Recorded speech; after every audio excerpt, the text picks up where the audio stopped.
afternoon to everybody who has come, joined and celebrated with us this very memorable and wonderful day for our family.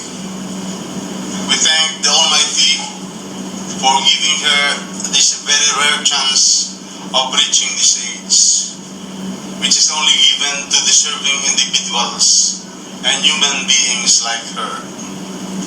For me, although I'm still waiting for this red letter day, it only signals the beginning of a new era, another adventure in life, another milestone in history. Life begins at the age of 60, as the new saying says. Life is so precious, we should take her and preserve it. Ako po ay taus-pusong nagpapasalamat sa poong may kapal na siyang lumikha sa atin. Marami pong pakikipagsapalaran at laban ang dinanas, sinuong, nilampasan at napagtagumpayan bago dumating ang pagkakataong kagaya nito. Lots of ups and downs, lots of challenges, plenty of sacrifices, and my wife has overcome all of them.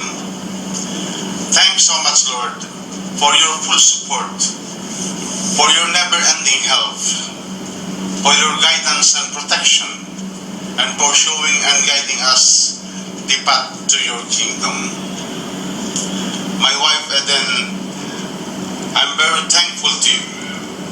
With your full support and cooperation, with your determination, full of fighting spirits, you were able to put, guide, and lead all our children to where they are now, with flying colors. But mind you, with the help of yours truly, Papa. As I told you before, and I will repeat it again and again, I'm always at your back. And my full support is always with you, whatever happens and whatever it takes. My never-ending support is unwavering and is always with you and the children and my grandchildren.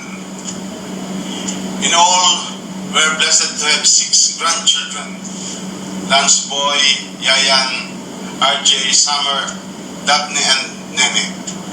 I'm happy to have them, and I'm lucky to have you as my wife. Happy birthday to you. And may you have many more birthdays to come. I love you, and I always will. My love and prayers are always with you.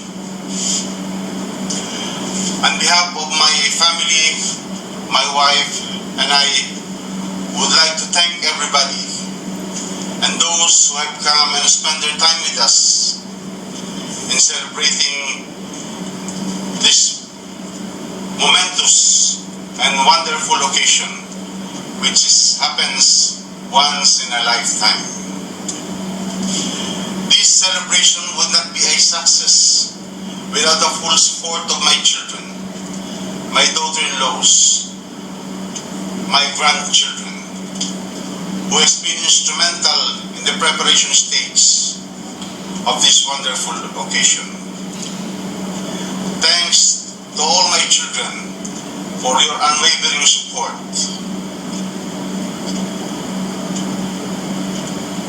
Hope that your support will never end. Thank you very much.